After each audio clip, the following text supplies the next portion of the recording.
할렐루야. 새벽에 잘 오셨습니다. 우리 찬송가 315장 같이 찬송 부르시겠습니다. 내 주 되신 주를 참 사랑하고 꼭 그에게 죄를 다고 합니다. 그 은혜를 주신 내 예수시니 이 전보다 더욱 사랑합니다. 주 날 사랑하사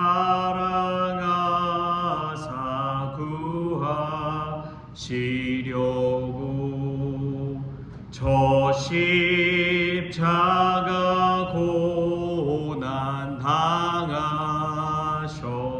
당하셨도다.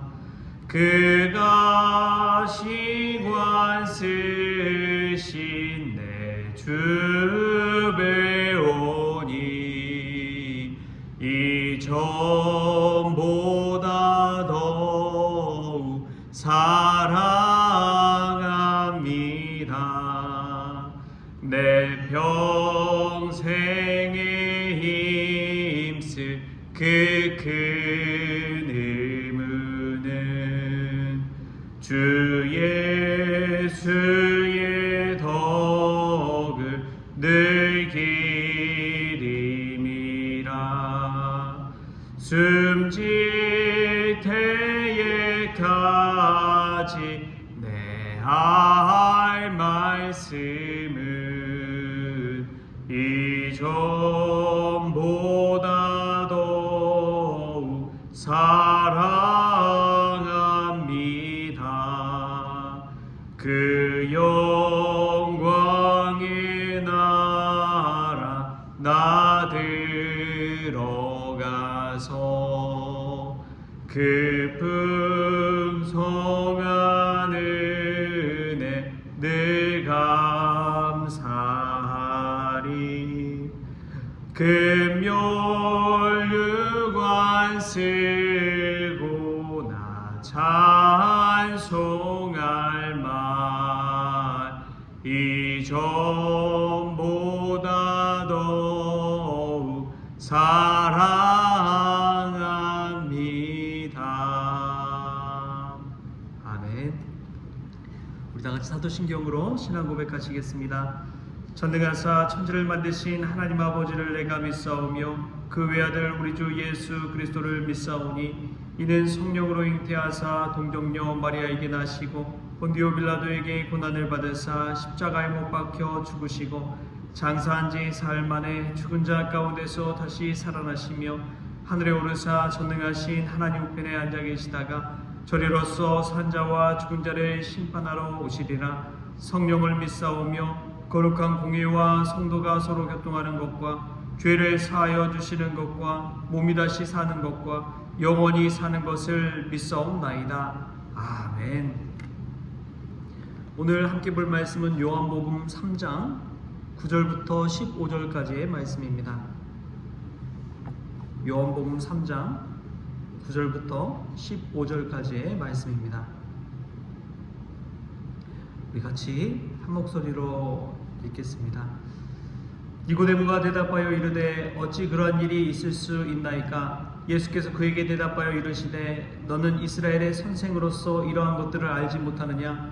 진실로 진실로 내게 이르노니 우리는 아는 것을 말하고 본 것을 증언하노라. 그러나 너희가 우리의 증언을 받지 아니하는도다. 내가 땅의 일을 말하여도 너희가 믿지 아니하거든 하물며 하늘의 일을 말하면 어떻게 믿겠느냐? 하늘에서 내려온 자 곧 인자 외에는 하늘에 올라간 자가 없느니라. 모세가 광야에서 뱀을 든 것 같이 인자도 들려야 하리니 이는 그를 믿는 자마다 영생을 얻게 하려 하심이니라. 아멘. 할렐루야. 말씀 가운데 하나님의 귀한 은혜가 저와 여러분에게 있기를 소망합니다. 어제 기장 미래 포럼에 다녀왔습니다. 갔더니 카메라도 와서 찍고 있고 정말 비 오는 중에도 80명이 넘는 분들이 참여해서 그 홀을 가득 채워서 이야기를 나눴습니다. 조별로 한 7, 8명씩 모여서 이 자기 이야기를 하고 교회 이야기를 하는데, 요즘 한국교회가 얼마나 위기인지를 서로 나눕니다. 근데 한 익산시에서 이제 목회하시는 분인데 성도도 100명이 넘는 그런 교회인 것 같아요. 근데 그 목사님이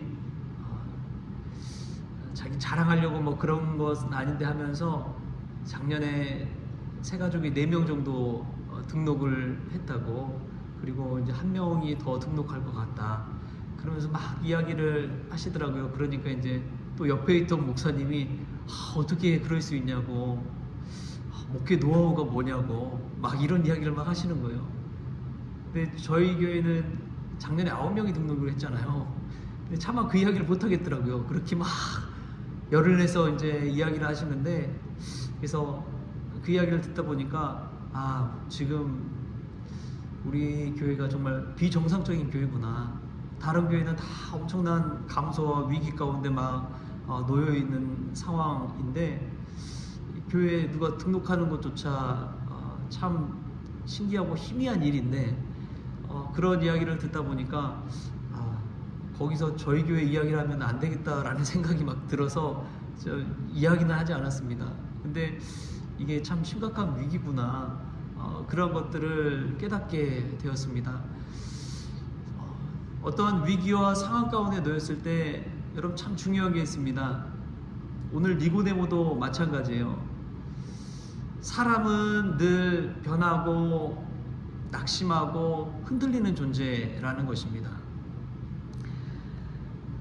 니고데모라는 사람이 밤에 예수님을 찾아왔잖아요. 그는 유대인의 지도자 산헤드린 공의회, 또 백성들의 리더, 이스라엘의 선생과도 같은 사람입니다. 그가 밤에 찾아와서 예수님께 뭐라고 하느냐, 우리가 읽진 않았지만 3장 2절에 이렇게 이야기합니다.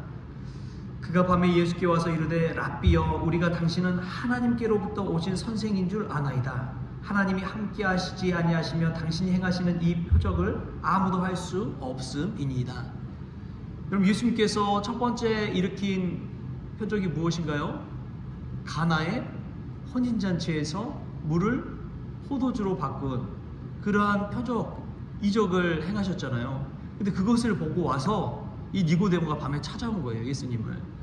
예수님이야말로 정말 하나님께로서 보내신 그런 선생이구나. 와서 고백을 했습니다. 근데 9절 말씀에 바로 니고데모가 이렇게 이야기해요. 니고데모가 대답하여 이르되 어찌 그러한 일이 있을 수 있나이까. 좀 전에는 뭐라고 했어요? 예수님한테 랍비여, 하나님께로부터 오신 선생님이다, 선생님입니다 하고 막 이렇게 높임하다가 예수님의 말씀을 듣고 니고데모가 어찌 그러한 일이 있을 수 있나이까 의심하고 반문하는 그 모습을 볼 수가 있습니다.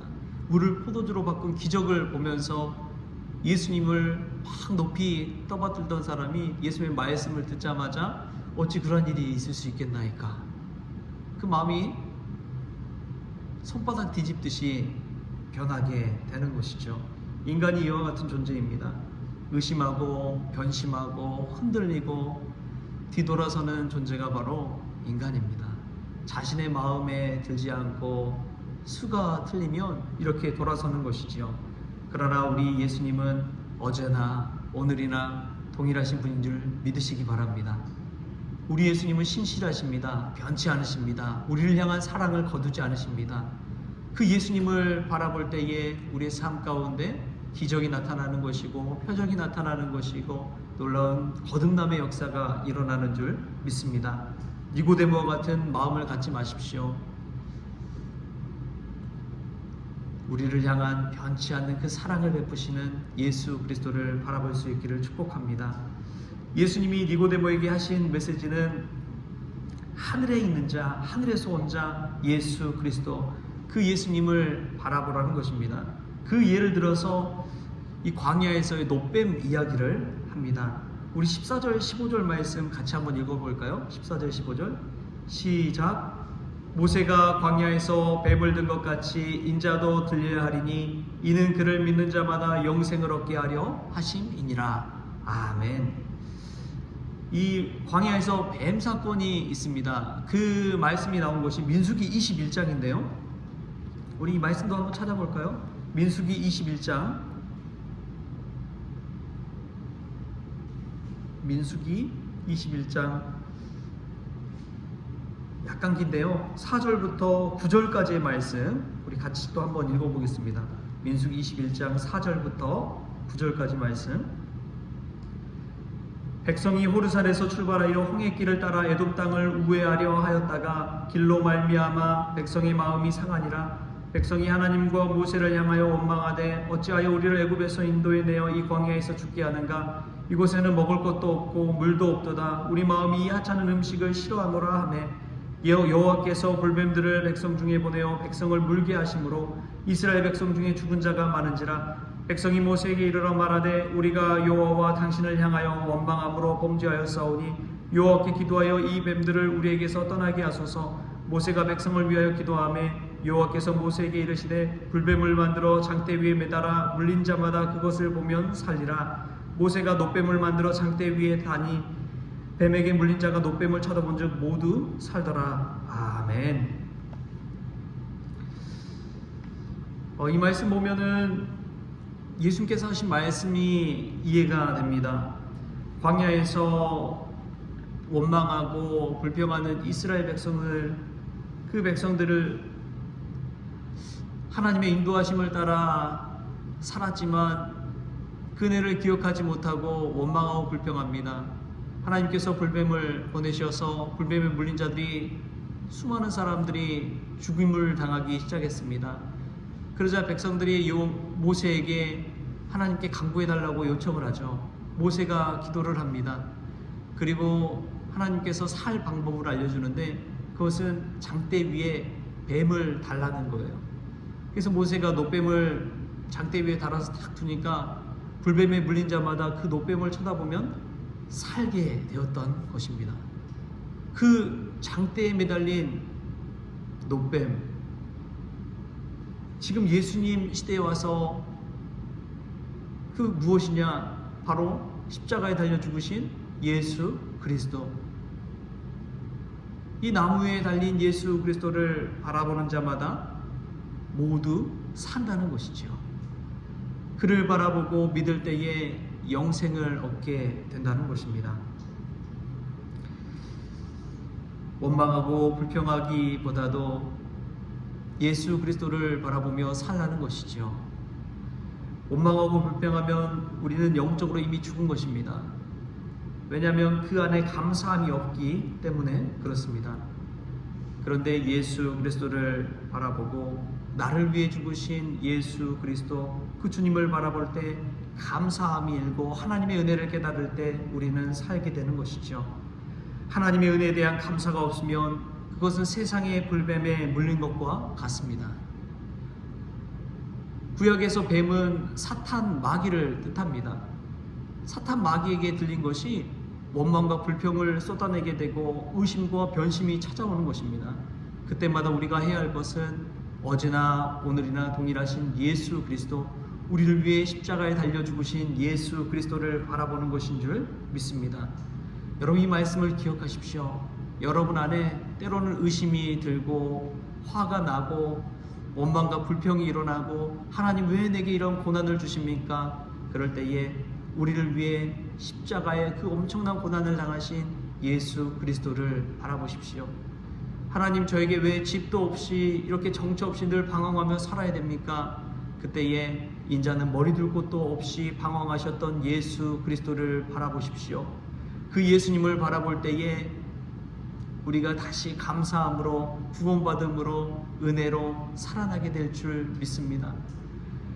예수님을 바라볼 때에 예수님은 우리보다 더한 인생을 살았다는 것을 기억하십시오. 예수님이 순종함으로 말미암아 수많은 사람들을 살렸듯이 우리도 예수 그리스도를 바라보고 감사함으로 다른 이웃들을 살려가는 그러한 인생 될 수 있기를 축복합니다. 이제 설 명절이 다가옵니다. 우리가 먼저 예수 그리스도를 바라보고 이 명절 가운데서도 가족들에게 예수 그리스도가 우리를 통해 보여지는 역사가 있도록 우리가 이 새벽에 같이 또 기도했으면 좋겠습니다. 그런 예수 그리스도가 저와 여러분의 마음에 가득하기를 주신 예수님의 이름으로 축원합니다. 주신 하나님 감사합니다. 우리가 삶 속의 기적을 경험하고 표적을 볼 때는 예수님을 믿는 것 같지만 뒤돌아서면 예수님을 잊어버리고 그 은혜를 잊어버리고 살아갈 때가 얼마나 많은지요. 그럼에도 불구하고 의심의 존재, 변심의 존재인 저희들을 가만두지 아니하시고 어제나 오늘이나 동일하게 사랑해 주신 그 주님의 은혜에 감사를 드립니다. 원망과 불평으로 우리의 영이 죽어갈 때에 주님, 우리의 고개를 들어 십자가에 달린 예수 그리스도를 바라보게 하여 주옵소서. 다시금 예수 그리스도를 바라볼 때에 우리 마음 심령 가운데 주님에 대한 감사가 일어나게 하여 주시고 주님의 은혜로 말미암아 눈물을 흘리게 하여 주시고 다시금 믿음의 옷깃을 여미고 주님 앞에 무릎 꿇을 수 있도록 주님 주장하여 주옵소서. 그리하여 우리를 통해 예수 그리스도가 증거되게 하시고 설 명절 기간에서도 우리의 마음이 주님을 향하게 하여 주셔서 흔들림 없이 주님을 증거하고 주님을 비워낼 수 있는 귀한 종들 다 될 수 있도록 주님께서 붙잡아 주옵소서. 감사하며 예수님의 이름으로 기도하옵나이다. 아멘. 우리 주님이 가르치신 기도로 오늘 새벽 기도를 마치겠습니다. 하늘에 계신 우리 아버지여, 이름이 거룩히 여김을 받으시오며 나라가 임하시오며 뜻이 하늘에서 이루어진 것 같이 땅에서도 이루어지이다. 오늘 우리에게 일용할 양식을 주시옵고 우리가 우리에게 죄 지은 자를 사하여 준 것 같이 우리 죄를 사하여 주시옵고 우리를 시험에 들게 하지 마시옵고 다만 악에서 구하시옵소서. 나라와 권세와 영광이 아버지께 영원히 있사옵나이다. 아멘.